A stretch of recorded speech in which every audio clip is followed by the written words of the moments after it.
This is the Bulls Chat Podcast. I am Joe Malone, and with me, the head coach, the general manager of the North Iowa Bulls, Todd Sanden. Thank you for being here. Thanks, Joe. Appreciate the opportunity. So you ended 2021 with the trip to Austin, Minnesota, started 2022 with Austin coming to North Iowa. Let's start with that final game, Friday night, New Year's Eve, up at Austin. It started very back and forth.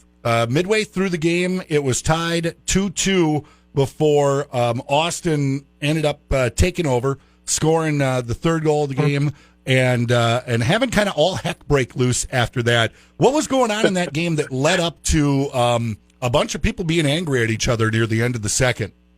Well, I don't know. You look at that situation, and the two centers at the draw were giving each other jabs, and the referee, like, he can make this very simply just two guys going to the box instead of dropping the puck, and then they continue what they were doing before the puck was dropped, and now you got everybody involved. So I think looking at that situation, I mean, boys are going to be boys in those situations, but if the referee just pops a couple 2-minute minors on those two centers and sends them both off, like, it should take care of the problem for you. Yeah. Now, this led to a number of roughing calls, number of unsportsmanlike calls.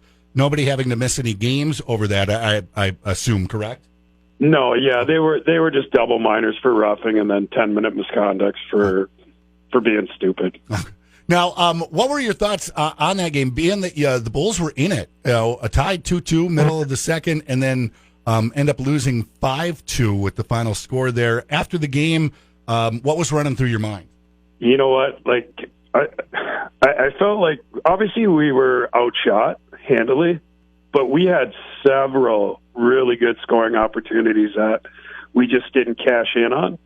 So, I mean, looking at going into the middle point of the game being tied 2-2, like, we had opportunities to be ahead. We just didn't score.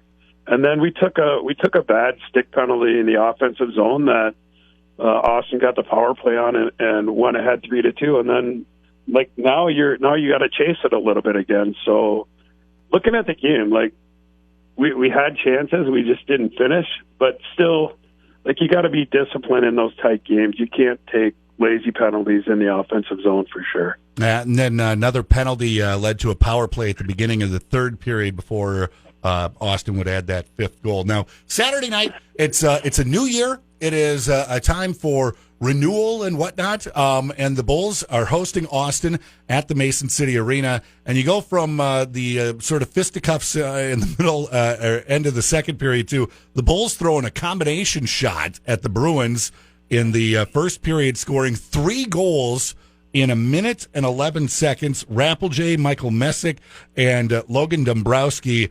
You talk about a whirlwind to get that game started. You had to be feeling good at that point. Well, anytime you can get a 3-0 lead in a game, you feel pretty good about your chances. But looking at just the momentum created off of getting a quick goal in that game, and then you see here occasionally at home, like, we score in bunches, and that certainly was one of those opportunities where we scored 3 very quickly. Now, the first 2 goals coming from the same line, was that because they had just gone out on the ice? You decided to keep them out there and say, go get another one?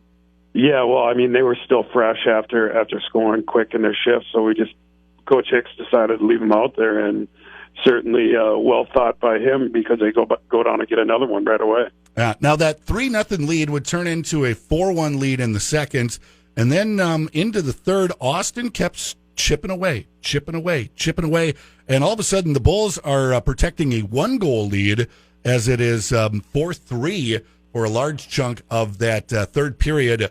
How does the team respond? How do you respond as you were up 3-0 and now you only got 1 goal difference? You know, I think when you're in the game, you're just focused on, like, that next shift and getting guys ready to go. I think when they get tight like that, you obviously are paying a bit more attention, but I like the way our guys were playing. We played with a ton of energy. We played with more discipline on Saturday night than we did on Friday. So these teams in this division, in this league, are dangerous, and they're all very good. So, I mean, if you give up opportunities, games can slip away from you. thankfully our guys button it down, and we're able to hold on to that 1-goal lead, and then obviously extend it with an empty net goal late. Well, you talk about how dangerous all these teams can be. If everybody were to play up to the same amount of games played and win out, up to 32, I think is where mine odds at. The fifth place team right now, St. Cloud, would be in first based on points, and everybody else would be within a point or two of them. I mean, it is tight as we enter 2022. Yeah, there is not much as far as breathing room in this division. I mean, it's important that you prepare every weekend and give yourself an opportunity to win, at least not one, but hopefully 2 games each weekend. Now, let's talk about that. I was going back through and trying to see winning streaks. The Bulls in November put together 5 wins in a row. How big would that be for the Bulls to start stacking 2, 3 wins in a row together and give themselves a little bit of room right now? Well, I think obviously you're looking at playoff picture right now based on how tight the division is. So anytime you can go on a rip or winning multiple games in a row, it's going to help your chances. Now, next up is Aberdeen. So far, 4 games have been played against Aberdeen. They've won 3. The Bulls have won 1. What are you preparing for this weekend? Well, I think they have a high-flying first line, so first off, you have to figure out a way to neutralize them with Nielsen leading their team, and I think even the league in scoring. So looking at just trying to neutralize that top line, and then just play with a ton of energy, be physical, be fast, and hopefully execute. Now, I want to talk about a couple of big commitment announcements. The most recent one, Sean Vlasic, has announced his commitment to play for Army next season. That news is pretty exciting. Now, does he have to join the Army? I'm asking somewhat of a dumb question, but I don't know. Do you have to join the Army to play for Army? So the way it works at the academies is you go through your school and you play your hockey, and then you have multiple years of active duty after that. Oh, wow. So yes, they're active duty. They're commissioned as officers, so it's a bit different than. And they certainly go through all of the rigors that everybody else does, but I think it's a bit more comfortable when you're an athlete. But yeah, there's active military service after their time as a student and athlete at the academies. Wow! So not only your schooling, not only your sporting, but then the whole part of being in the military afterwards. And way to go, Sean, for making that commitment and playing well enough to get that opportunity. Yeah, and absolutely, and that actually was a place that he really was interested and wanted to go to. So the fact that it was able to come to fruition for him, we're super excited about that for Sean. And then right around the holidays, I think it was Christmas Eve, it was announced or posted that Campbell Psychos, who played for the Bulls for several years in the NA3HL, made a commitment to play at Minnesota State in Mankato. Is that starting next season? Yeah, I believe it is. I mean, obviously he's an 01 this year, so he doesn't have any junior eligibility left after this year. So that would be for a 22-23 season.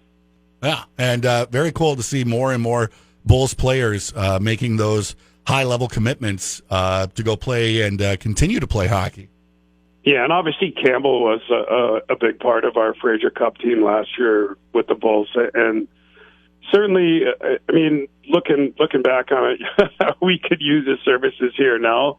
When we started the season, we were a bit heavy at D, and he got a great opportunity with Anchorage, and certainly, obviously, has found a way to make that pay off for him, on a college offer, and we're very excited and support Campbell in that endeavor.